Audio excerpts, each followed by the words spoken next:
dealing with history, and since we have only 60 minutes to discuss history, and since we don't want the session itself to become history too quickly, I suggest that we start immediately. My name is Itai Weinrib. I teach here everything that has to do with the Middle Ages, and I'll introduce very briefly my two colleagues, and then follow with a brief introduction and then the papers themselves, with the hope that we have longer time for conversation. So on my left, coming all the way from the Netherlands, Anne-Sophie Lemon, who is a professor for art history in the University of Groningen. She published on digital media, on Van Eyck, on material literacy, and even on hair. She is the editor of a new book series in Bild entitled Studies in Art and Materiality, and she is the curator of the exhibition Secret of Wooden Books that is now in the University Museum in Groningen, as well as the exhibition Object Lessons that opened last year, I think, in Winterthur, and now is in the Museum for Dinge in Berlin, the other way around. Used to be in the Museum for Dinge in Berlin and now is in Winterthur in Switzerland. On my right, all the way from Cambridge, England, is Spike Bucklow, who is the director of research at the Hamilton Care Institute in the University of Cambridge. Spike wrote on many aspects of, let's say, the painted surface, including manuscripts, altarpieces such as the Westminster altarpiece, and now works on Dutch still life from 1760 that will eventually make up an exhibition that opens in the Yale Art Gallery this coming February, right? Spike published 3 books. The last one is entitled Red, which deals with the color red. Before that is The Riddle of the Image, also published in Reaction Books, and the book from 2009 entitled The Alchemy of Paint.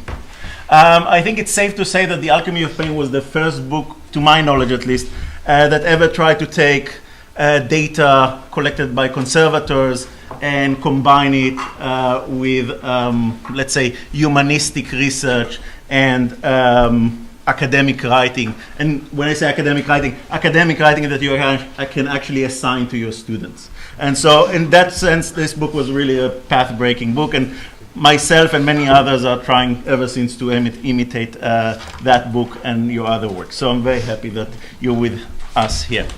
And so I'll follow this very brief introduction of the two speakers with my own introduction to the session. So, conserving active matter, posing questions to historians of things. Every evening, 2 gentlemen go down to the basement of the commercial bank at the Rue de Reims in Paris, enter the heavily guarded safe, and extract a piece of starter. Now, the pointer doesn't work. Well, Rue de Reims is here. The bank is somewhere here. The starter and the baker is here. The starter, or le vin, belongs to the famous Paulin bakery from the Rue de Cherche-Midi in Paris. The starter, made of stone ground grey flour, water, and sea salt from the marshes of Guérande, was made originally by the founder of the Paulin bakery, Pierre Paulin, back in 1935, and some say that that starter was actually, and this is Pierre himself, and some say that this starter is actually 150 years old. It is a living entity made of water and flour, and leavening agent, a combination of bacteria and lactobacilli, as well as wild yeast. The starter itself, here we are. The starter itself has to be fed regularly on a daily basis. If the starter will not be fed with flour, then the bacteria will not have any starch to extract from the flour, and the starter will lose its taste and die. The starter also has a name, just for good luck, and thus it is a living entity that makes the heart and soul of every Paulin loaf of bread. The living dough monster kept in the safe in the center of Paris is one of the basic aspects of conserving active matter. The dough monster entails tradition, ID, taste, and some quintessence that make it a vital part of every loaf of bread produced by the Paulin family. It is an active living matter that without its preservation, the Paulin sourdough will not be what it is known for. By regularly feeding the dough beast, the Paulin family attempts to preserve the very basic idea of taste imagined by its founder's original starter. But can they, and this is the question, but can they actually do that? We may assume that both quality of water and flour have changed over the centuries, and then the question is, can the taste of the original starter be preserved? Where does actually tradition, ritual, and science meet when it comes to a tasty loaf of bread? 800 years earlier, across the river, on the Rivière Drouot, an illuminator has composed this somewhat famous frontispiece where Christ, the creator, holding a compass, measuring the world as part of creation. The inscription reads above, and this is the inscription, reads above, Hic orbis figulus disponit singulus solus. Here, the maker of the universe arranges each separate element. The four Aristotelian elements, earth, wind, fire, and water, presented as marble-like painted presentations, appear in the circle that make up the world. The elements never become one, and so they, by definition, always move and change position, constantly pushing against one another, making a world that in itself is an active matter. The word maker, figulus, means literally a potter. Christ is the potter creating the universe. The philosophical and existential metaphors here are endless. In the book of Genesis, like a potter, God creates Adam from clay and breathes life into his nostrils.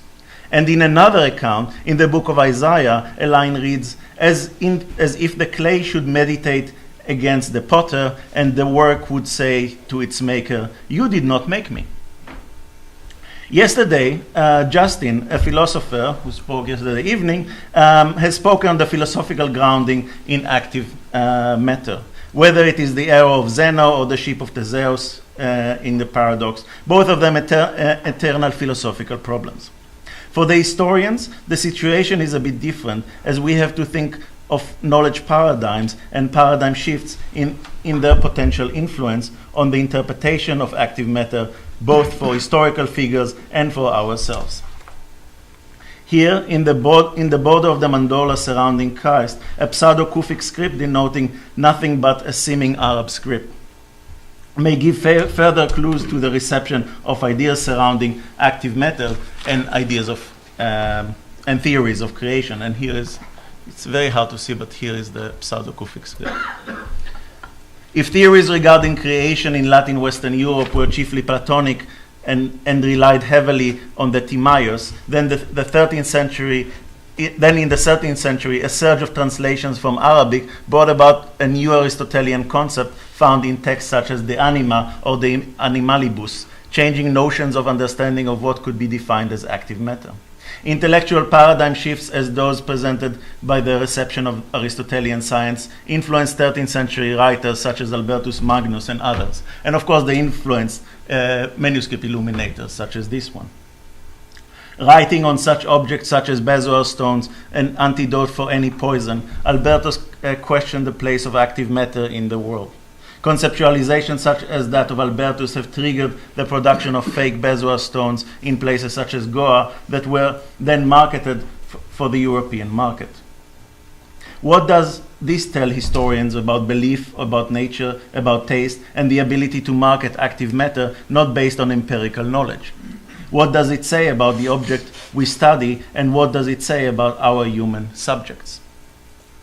Still, in the Rivière Drouot, objects such as the Egyptian voodoo doll, now in the Louvre, and the binded figures with hands tied behind their backs, present another complexity for the historian of things studying active matter. What can we say about these objects that lost their functionality, that their active nature is lost, and in most cases are part of cultures that do not longer exist? How can we extract meaning regarding the nature of active matter in bygone cultures who did not actively engage in the production of texts about the nature and function of these very much active objects? And that this voodoo doll here has some texts, some magical spells attached to it, and it was found in a vase. And these objects are just found with binded figures. These are made of lead, which of course the material itself has its own symbolic function or meaning. I started with food, this very brief introduction, I started with food, and so I will conclude with such. In the notorious 1999 Sensation exhibition in the Brooklyn Museum of Art, which focused on the YBA, the Young British Artist movement, YBA is probably forgotten by all of us by now, and thank God for that. Two conservators had to wake up every morning and fry 2 eggs. The 2 fried eggs made up Sarah Lucas' piece that is entitled 2 Fried Eggs and a Kebab, which is, of course, a subtle criticism of the male-dominating world. Leaving the meaning of this work aside, the question for us, historians of active matter, is what the status of the eggs, and more important, if the eggs are replaced on a daily basis, what is the status of the discarded eggs? Are they still part of Lucas' work? And in the ethics of museum studies, we should ask if the discarded eggs are the accessions from the museum, or they remain good part of the work and part of the collection. In our case, this is the part of the Saatchi collection in London. The 2 bakers from the Paulin bakery and the 2 conservators frying eggs each engage in conserving active matter, one by feeding the dough beast and extracting substance in order to replicate identical loaves of bread every day after day, while the conservators from the Brooklyn Museum engage in preservation by constantly replacing the dying parts of the work of art. In both cases, however, the desire to maintain a living man-made creation drives forward the mechanisms for generation that is found in theories of creation and of the efficacy of magical man-made objects that have efficacy over other humans. The historian of things then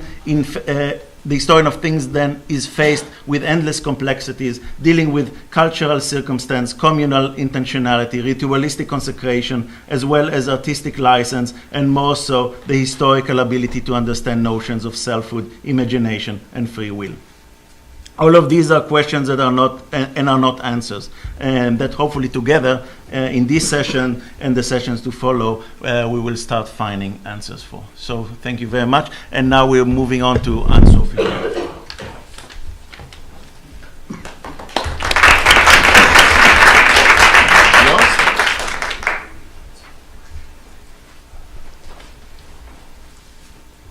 Let me begin by saying how excited I am by the setup of this event, to join anthropologists, art historians, conservators, and philosophers to talk about matter means to take materials seriously and move across borders. Matter, however, is a generalizing term, a singular, while one of the great achievements of the material turn is the attentiveness to the multifariousness of materials. So I side with the art historian Henri Faucillon, who as early as 1934 in the chapter La forme de la matière of his La vie des formes wrote that material does not exist in the singular, and that there are only materials connected to one another through processes and techniques.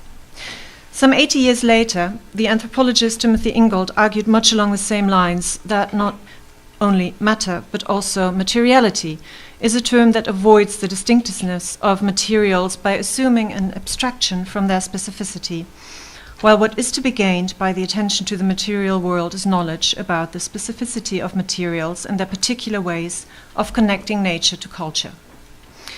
Just like the historians of science, Ursula Klein and Emma Sperry, in their book Materials and Expertise in Early Modern Europe, understood materials to differ from objects because they're in constant flux, and therefore substances one could follow in this flux. Also, Ingold invited his readers to follow materials. One can follow materials from original finding places to sourcing, purifications, and compounding, to how they're turned into artifacts and how in artifacts they change and age through the interaction with other materials and people. One can follow materials through discourses that charge them with different, often opposing semantic content, depending on the particular environments they are experienced in, religious or scientific, artistic or industrial, and I think we've already seen a number of examples of that happening. Following materials, in other words, is a mode of doing research that puts the thing first and pulls the researcher, willingly or not, across period, genre, geographical and disciplinary boundaries. If one can follow a material, activity is implied, not as an innate agency, but because materials move and are moved. Yet, one large historically grounded narrative about materials tells us that the dualism between active thought and passive matter can be traced all the way back to classical antiquity, while another such general narrative speaks of an enchantment of matter until the early modern period, and a period of radical disenchantment in or by modernity. A disenchantment that goes hand in hand with the ability to produce natural materials synthetically, or in other words, by moving materials from nature to culture. Now, I find that when following materials, such narratives quickly lose their focus, not only because following already unhinges the notion of passivity, also because materials are activated by making them into something, by talking about them, analyzing them, and trying to understand how they partake in representation. And because making, talking, and analyzing can all happen to a material at the same time, materials can be both enchanted and disenchanted in different discourses simultaneously, just like they're never entirely artificial or natural, but on some level always both. All disciplines present here know this and have theorized this knowledge in different ways. And the fact that materials slip in between the cracks of all kinds of dualisms makes it simply, and I think we also all know that, very difficult to get a hold on them with the tools we have.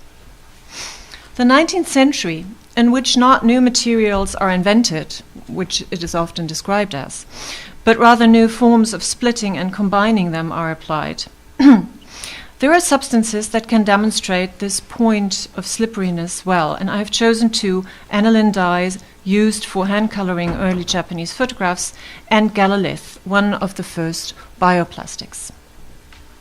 In the 19th century, Esther Leslie put in her 2006 book Synthetic Worlds very beautifully, nature gave birth to a parallel world, a second nature, artificial colors, then later textiles, substances, any manner of materials. And one might say that a material turn, not unlike the one we are experiencing now with smart and active matter, was triggered. And about the ensuing material confusion that I think we are also in right now, H.G. Wells wrote, here we are. H.G. Wells wrote in 1922, still, many of the first employments of these gifts of science have been vulgar, tawdry, stupid, or horrible. The artist and the adapter have still hardly begun to work with the endless variety of substances now at their disposal.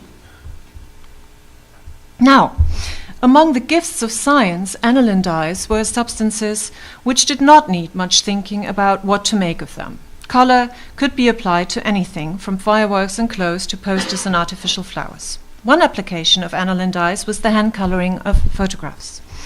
The protein-coated surface of albumin photographs, the widest used printing technique for photos on paper at the time, absorbed the colors beautifully. Like photography itself, also aniline colors found their way to Japan.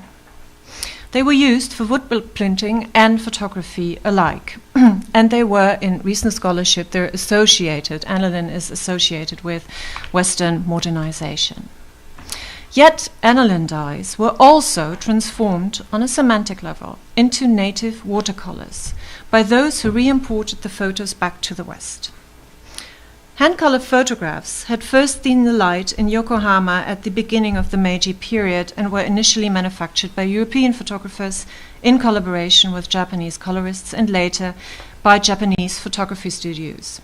Extremely popular among tourists and sojourners, the so-called Yokohama Sashin, which showcased famous Japanese views and typical costumes, had initially returned to the United States in tourists' private albums. But the publishing enterprise of Brinkley's Japan made illustrated Japanese nature and culture available to everyone who could afford it without having to travel. To guarantee the customer, and you see here, just briefly, if you read the what I've added here, that this was a very large enterprise that included, on the whole, almost about 500,000 of hand-colored Japanese photographs. To guarantee the customer an authentic Japanese experience, it was absolutely vital that all materials used in the production of Brinkley's Japan were truly Japanese, a fact extensively stressed in a sales prospectus and in the introduction to the first volume. And it says here the illustrations are concerned, they are the handiwork of Japanese artists aided by Japanese photographers. So the artist, the colorist here is put first. For visual support, a hand-colored photograph of a Japanese colorist at work is placed right next to the text. Recent scholarship has suggested that colorists of woodblock prints, a medium pushed out by photography, seek new employment with photographers. But woodblock printing and photography did not compete for the same market in such a one-to-one fashion. They rather worked together in enhancing the visual material culture. This photograph by Tei Inami, a second-generation photographer of Yokohama Shashin, is listed in his studio's catalogue, which is sorted into subjects, along with photos of artists making silk paintings and coloring makazu porcelain, thus subsuming the coloring of photographs under the art of Japanese coloring. But when we follow the coloring materials themselves, a different story emerges. This little booklet is a particularly remarkable how-to manual, an inconspicuous booklet titled Peerless Japanese Transparent Watercolors that are self-blending. It was first published by Charles F. Nicholson in 1902, and according to the title page, to be used for the artistic tinting of photographs, lantern slides, halftones, magazine prints, and process work of all kinds, where a perfectly transparent color is required.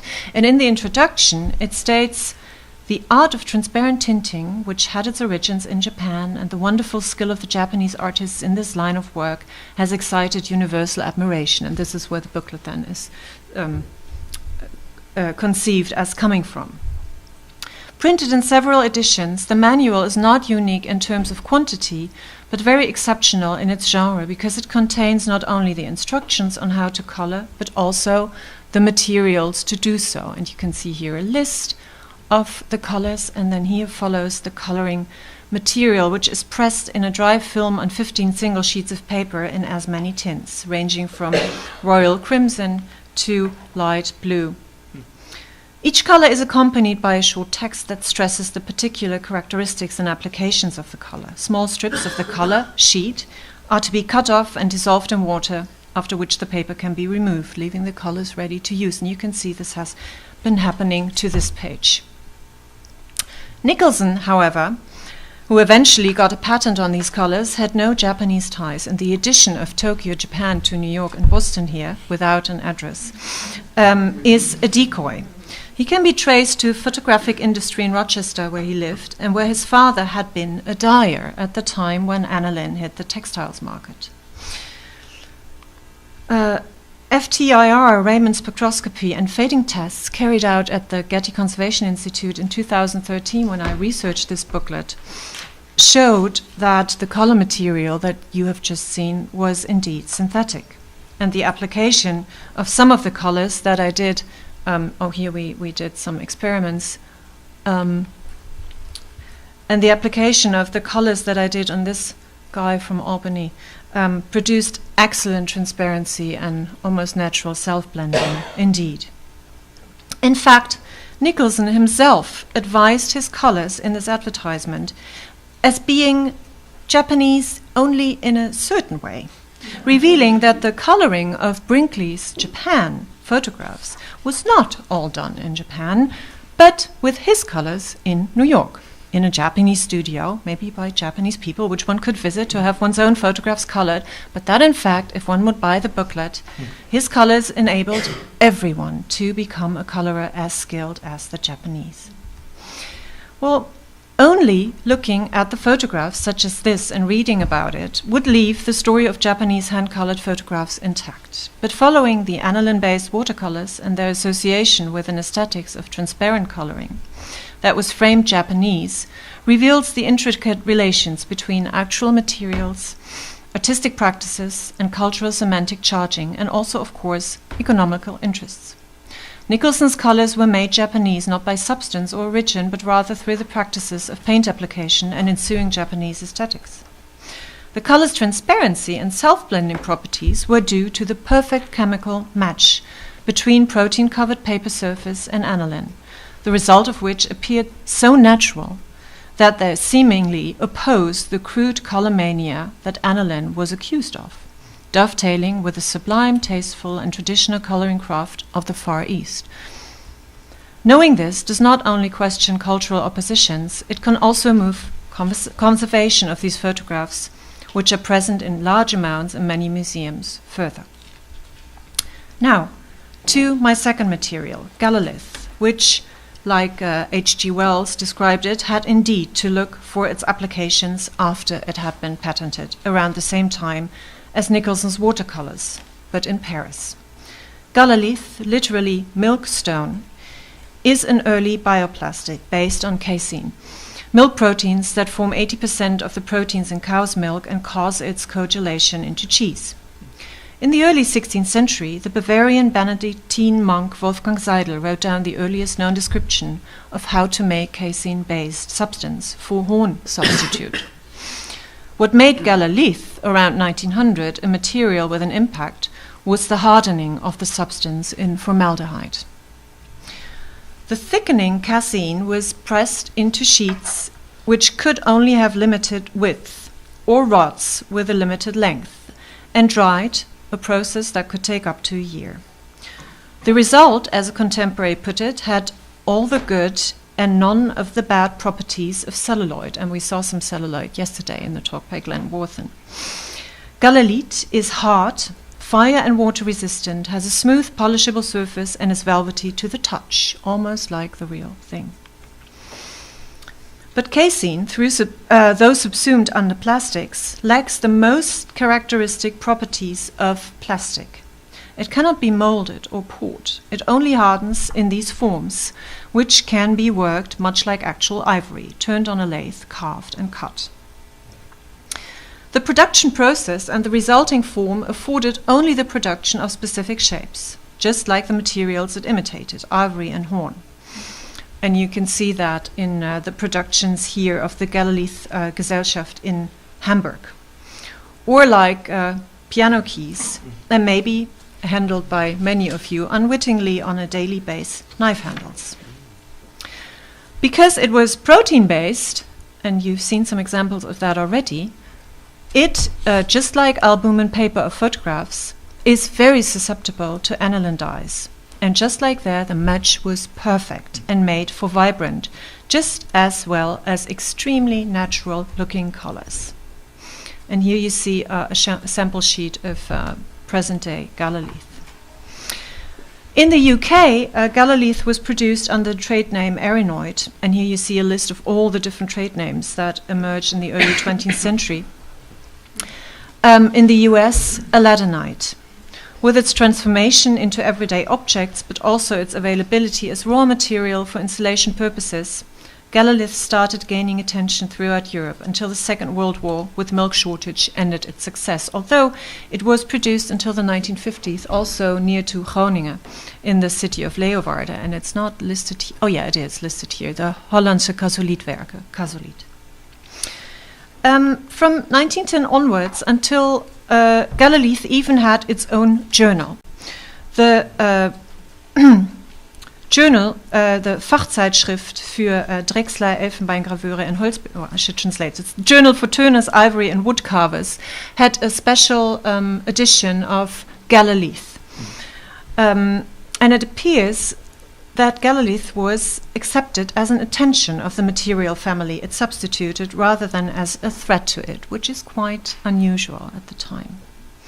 During the 1920s, galalith emancipated itself from its mimetic function and is celebrated as the most beautiful plastics of all, discovered for Art Deco furniture, like the one I'm showing you here, but also jewelry, as for instance in Ida Oberstein, where Jakob Bengel designs Art Deco jewelry.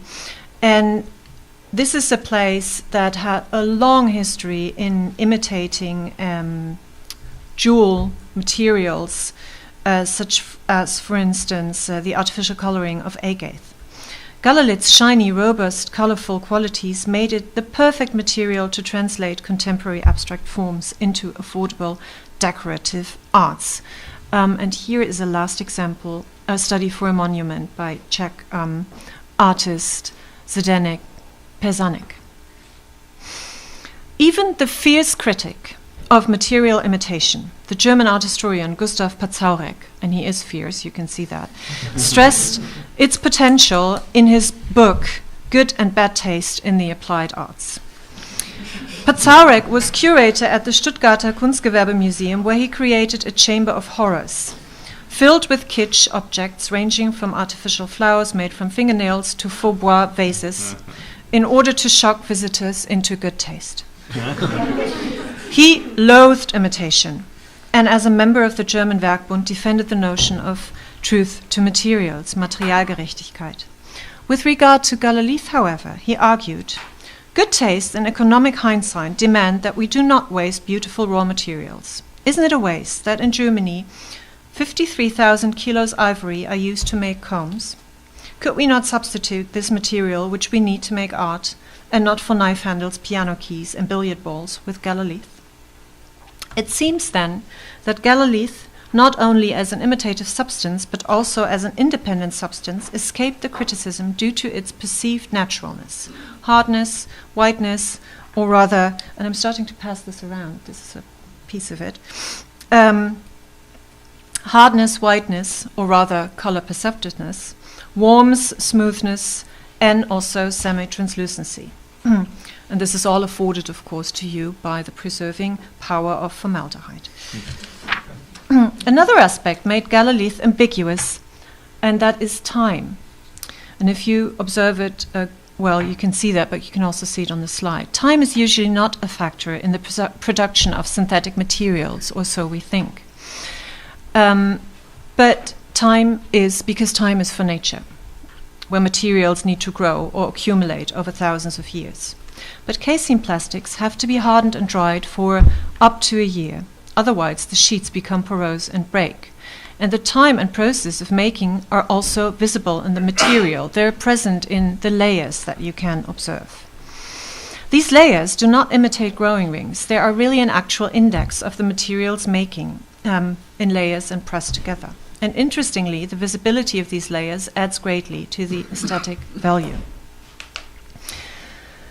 The godfather of 19th-century material aesthetics, Gottfried Semper, had feared that rubber, due to an inherent lack of true form, would make those in search for such truth go mad. Galalith apparently achieved the opposite. The ultimate imitative substance assumed authentic value. Now, like aniline, also Galalith cannot be held in place by dualist concepts. I hope to have demonstrated to you.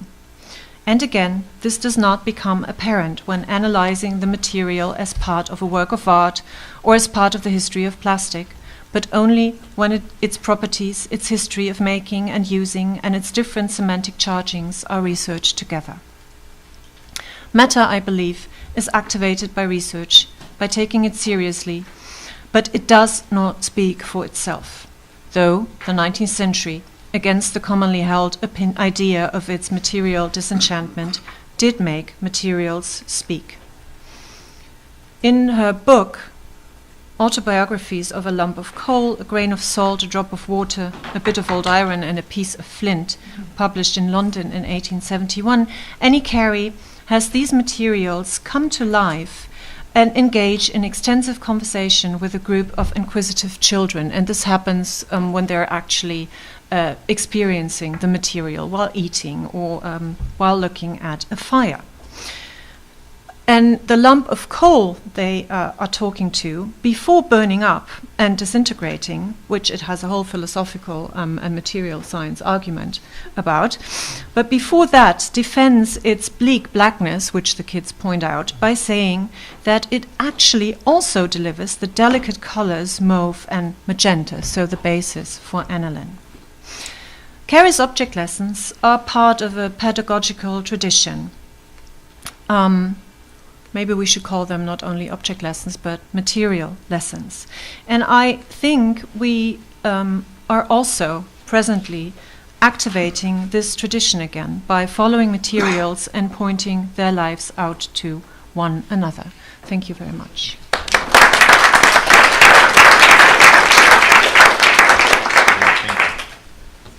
And we move directly to Spike Club. Thank you. Just a second. Here we go. Almost. Here we go. Thank you. Thank you, Peter and Itai, for this invitation. My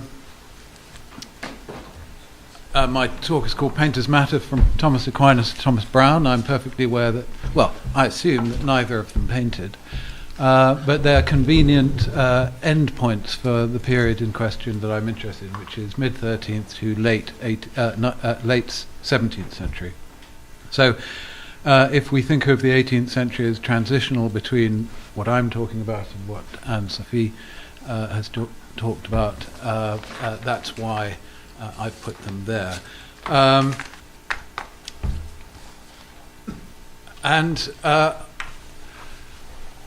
I've taken Thomas Aquinas and Thomas Browne because, even if they didn't paint, because painters' understanding of matter will have been informed by a wider cultural context, which these two Thomases represent for me. And just as if conservators are going to engage with active matter, they have to look beyond their discipline boundaries, painters who used that matter in the first place also were informed beyond their discipline boundaries. And they were informed by things like the Bible, Isidore, Ovid, and I put Aristotle here because whilst individuals may be important if you're tracking ideas in the intelligentsia, in universities and monasteries, when ideas have filtered down to craftspeople, it's something of a dog's breakfast, and sharp distinctions I don't think are necessary. That's my excuse anyway. So we could think about active matter as something which is related to concepts like first matter or the biblical waters. In other words, some of these ideas have got a Hellenistic origin and others a Hebrew origin. Matter is contrasted with form, and therein lies the understanding of a dualism in hylomorphism, which I think is ill-informed, because they are never actually separate. Matter is the stuff of creation. It therefore reflects the creator. The creator is one, and therefore that reflection has unity. And the unity of matter, which is, I think, an important thing when thinking about active matter, is expressed by its continuity. That continuity is that it's perpetually engaged in a cycle of generation and corruption. It comes into being and it passes away, which lends it a certain temporal continuity. There's also lots of ways in which you can express a ontological continuity, and one of them is the idea that nature abhors a vacuum, when a vacuum is seen as a gap in space. Having said that, if nature abhors a vacuum and there is continuity, one would expect, rather than a stairway to heaven, to have a ramp to heaven.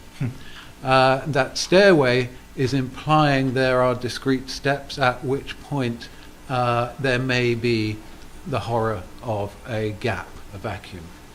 And in reading around the materials that I was sent, I saw a certain kind of emphasis on the organic as opposed to the inorganic here. I mean, there was one mention of the weathering of granite, but most of this has been talking about organic and animate matter. And I think that distinction is not helpful if we're thinking about matter as an active thing, because it is again a separation and a discontinuity. So the first half I'm going to kind of try and talk a little bit about matter seen from this point of view, and then I'm going to show how painters may have responded to it. If I go back, I'm not sure if you can read the bottom step. It says stone, and then there's a step called flame, and then there's plants and animals, and then humans. So the organic we would think of as being related to the animal and vegetable kingdom, the inorganic being related to the stone, and as if to suggest that this is not a radical disjunction, there is this flame that's sitting between the organic and the inorganic, and that's a synthetic. I would suggest, and we'll come back to that. But it serves to form a bridge between a potential disjunction. This is a 19th century diagram of a piece of coral that's suggestive of the coral being an animal, and these are births of the animals that make coral. But traditionally, coral was seen as a vegetable that grew in the sea, a particular kind of seaweed, that when it was taken out of its native element and exposed to the air, metamorphosed into a mineral. So we've got this being seen as, in the 19th century, an animal, but previously as both vegetable and mineral. For the last 10 years or so, I've been engaged in a project looking at rood screens in churches. This is a rood screen and a detail from one. And one might be inclined, if we're, I was attracted to rood screens because they are transcending boundaries in the same way that coral transcends the boundary between vegetable and mineral.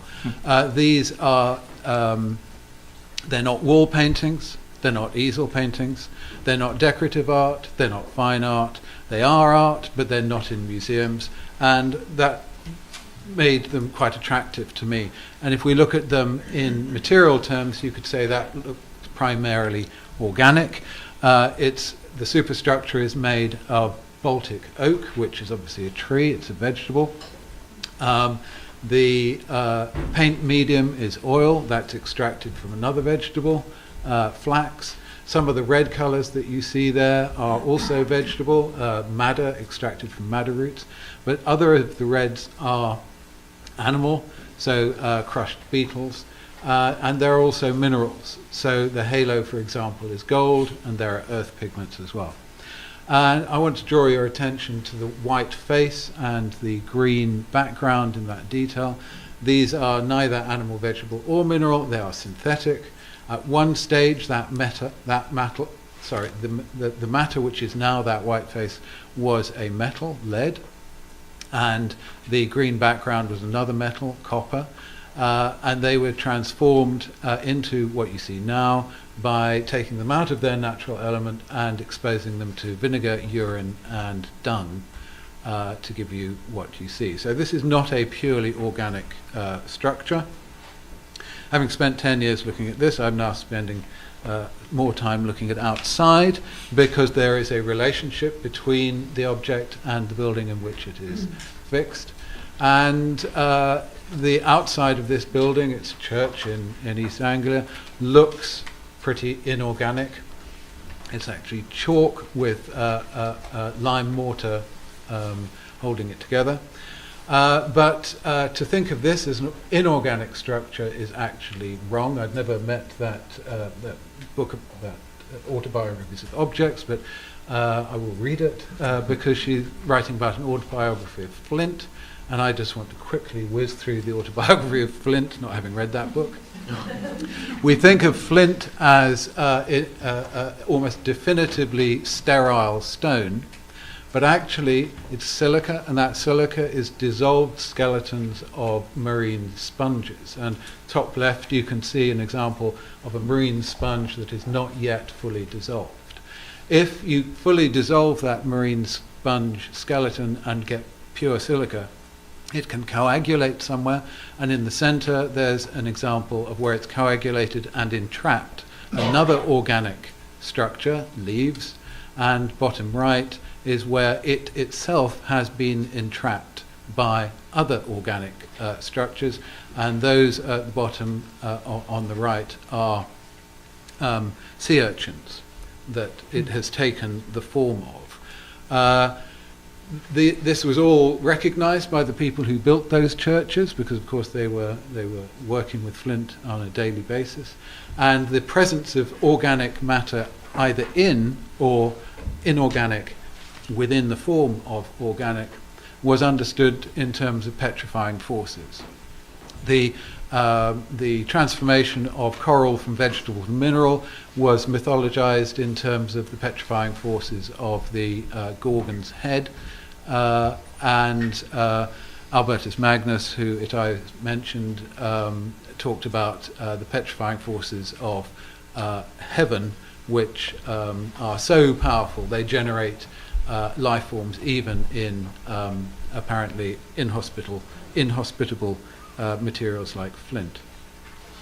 Now, the shape of the sea urchin is actually the shell, and that shell is made from another mineral, and that mineral is chalk. So chalk as a mineral is the shells of other marine creatures. And I've put here an example in scanning electron microscope and polarized light microscopy.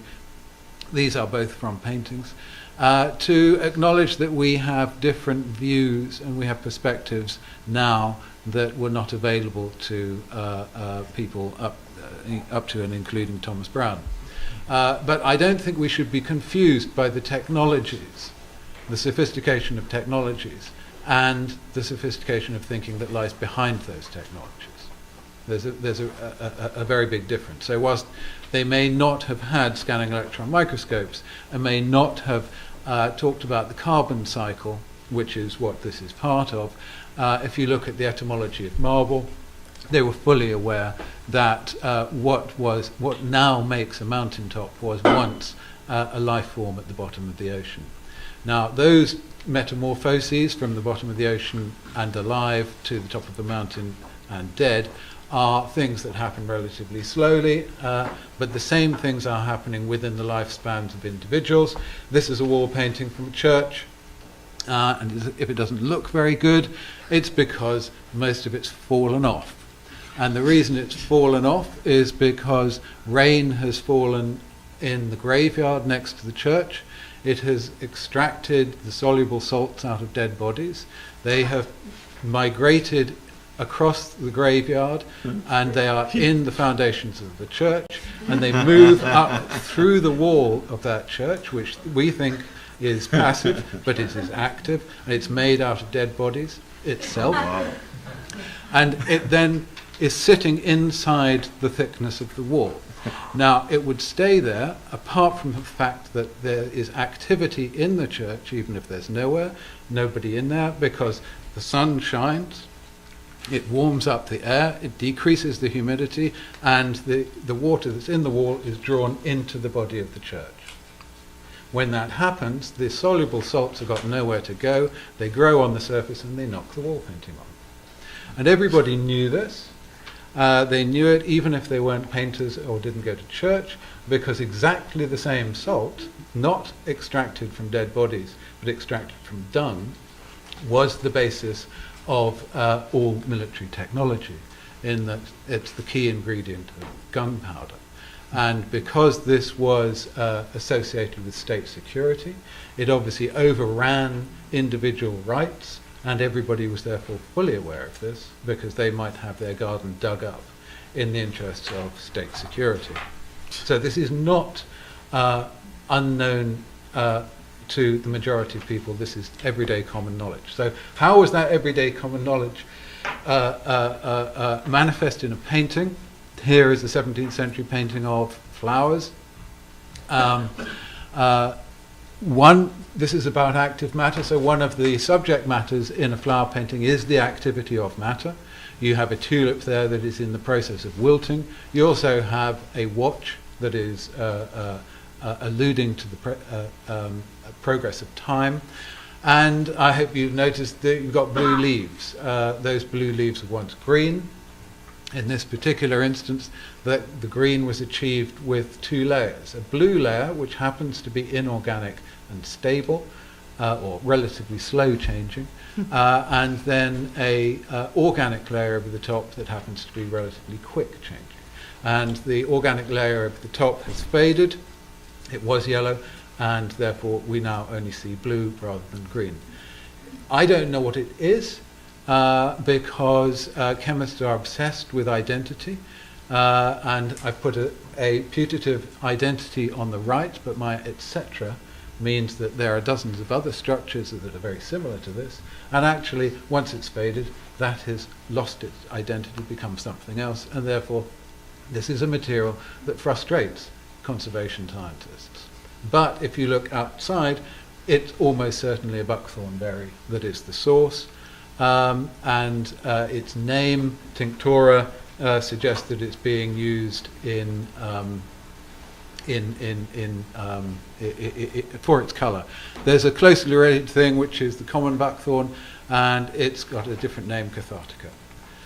The English called this Dutch pink, and it comes from the German for piddle, pee or piss, because actually when you make it, it looks like very strong urine. But that's not what the Cathartica refers to. The Dutch have two names for it. They are interchangeable. It's in the same manuscript written by the same person, and one of the ways of spelling is refers to excrement, from which the English get the word shit, and the other is spelling relates to the idea of change, from which we get the word shot, as in shot silk, changeable colour of silk. So artists were using this material knowing that it was changeable, and obviously weren't that bothered. But that's an organic material, and its change is evident in the body. It's used as a laxative. That's why it's called shit yellow, or one of the reasons. And I now want to look at an inorganic, which is orpiment. That also is a poison and a medicine. It had activity in the body. It was also an activity. It had activity in alchemically, and it has activity on the painting. I'm running late. Time, yeah. Sorry. Again, why use it? It is part of the vanitas, I think, element of the painting. I want to finish with active material, which is, if you take azurite and ground up azurite, which is inorganic, and you have it in a bottle of water, a few minutes later it looks like that, a few days later, and then a few weeks later it looks like this, and you end up with a perfect blue. That blue is on both of those St. Edmunds. One of them looks the way it was when it was painted, the other one doesn't. And the difference is because there is a self-organizing material. The separation of it is due to the different terminal velocity, and one of them has changed color because of another self-organizing material. Again, the behavior of particles suspended in, this time in air, and there is a differential deposition of dirt onto the azurite on the right-hand side, turning black, and it doesn't do it on the one on the inside because that's actually a manuscript. And here I want to finish with saying that one self-organizing material type of activity was harnessed, and the other one was put up with as a price worth paying for a variable artwork. Thank you.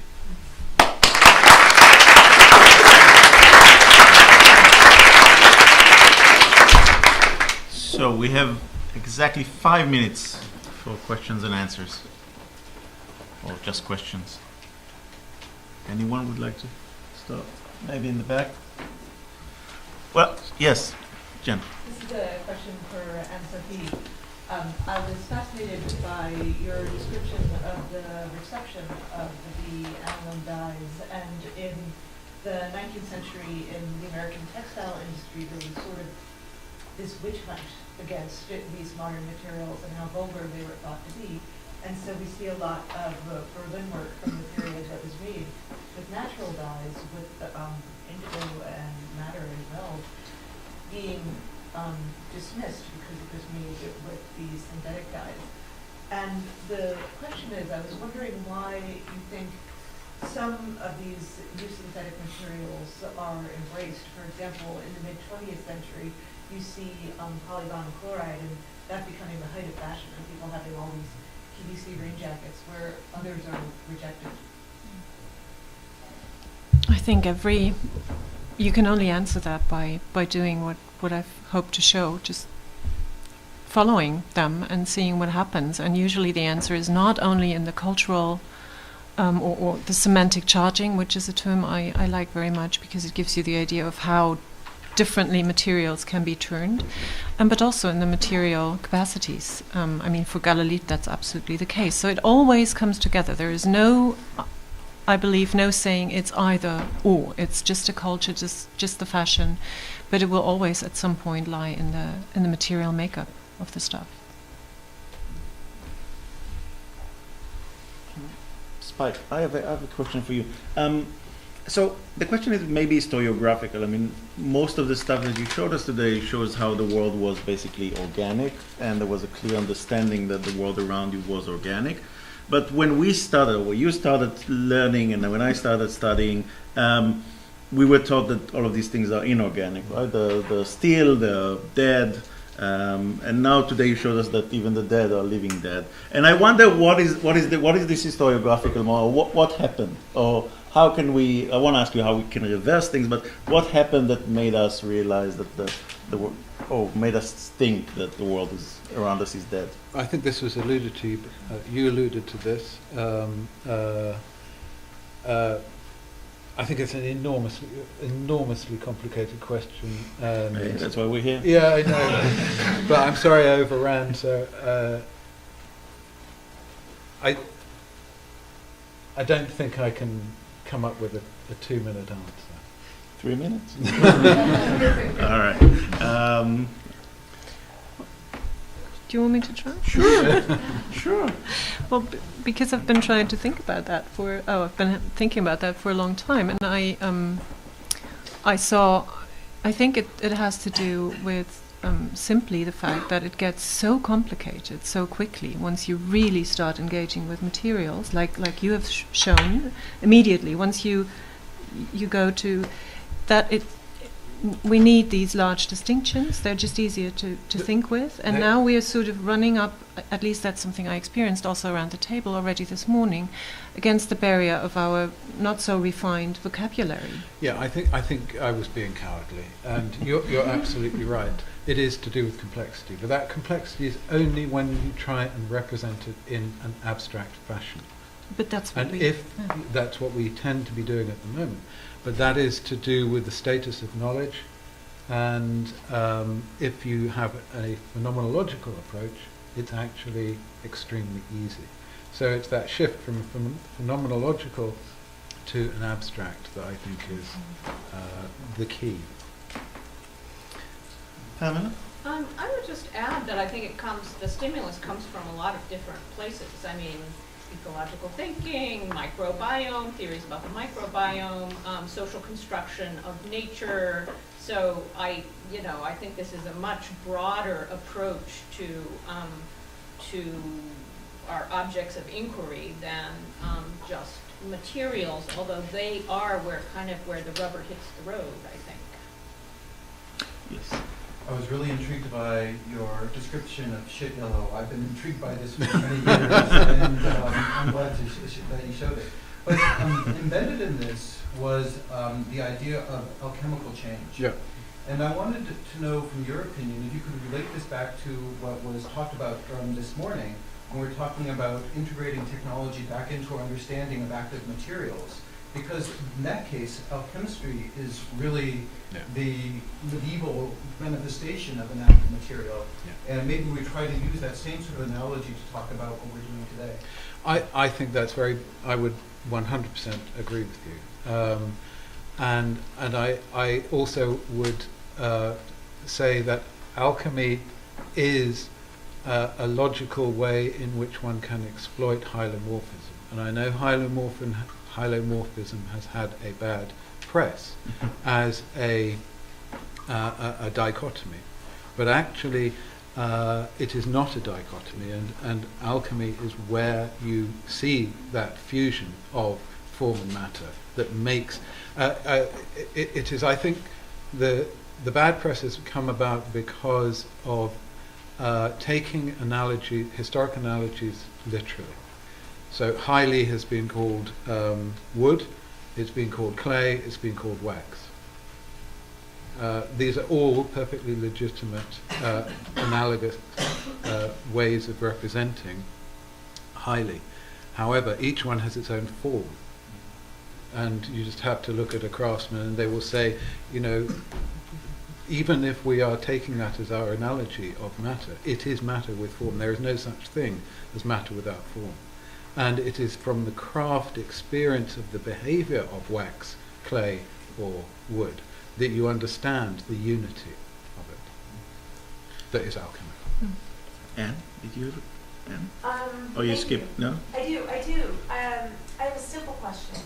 I just would like to hear from some of the scientists in the room, because I don't myself know, are organic and inorganic concepts that lay people like myself employ, but in fact scientists have not been employing for a while. And maybe you could answer this as well. I was thinking, yes, you've convinced me that these are very imprecise concepts and the boundaries are very fuzzy. In many cases, I find that scientists don't actually use these concepts that, like sort of 5 senses or something. It turns out there aren't really 5 and so forth. But that, anybody who works in sense perception, people haven't believed that for a long time. So I'm just curious to hear from scientists if these are these valid concepts that people employ, or They're discipline boundary defining concepts.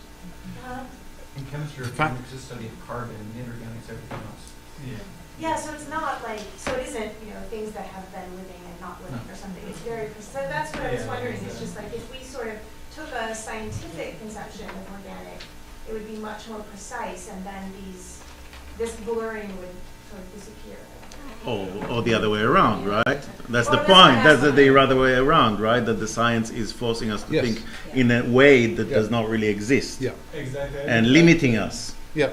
Amir, please. It does really I can exist, comment right? on this.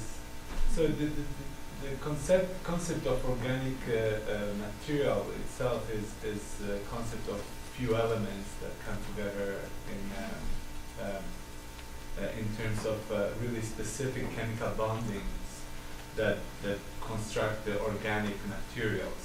Organic means collagen, carbon, oxygen, hydrogen. But there is a problem in this definition, which there are organometallic compounds that now, moving to a dimension that is not anymore such clearly defined by these few elements, and so it opens completely new dimension in defining living organism or whatever that is organic. So I think there is a room to actually explore that is going beyond these strict scientific definitions, and I think we should work on that in that space to actually define where these constraints and boundaries doesn't exist and where they interplay into something more complex and more interesting. Yes. To put a point on Admir's description here, Abigail actually mentioned the formation of soaps within paint films. These are organometallic complexes that are, when they go through different cycles of relative humidity, they start to aggregate together, exert forces, and cause these protrusions that you were talking about. So this is a prime example where we have these two things that are coming together within what would be otherwise considered to be an organic substance.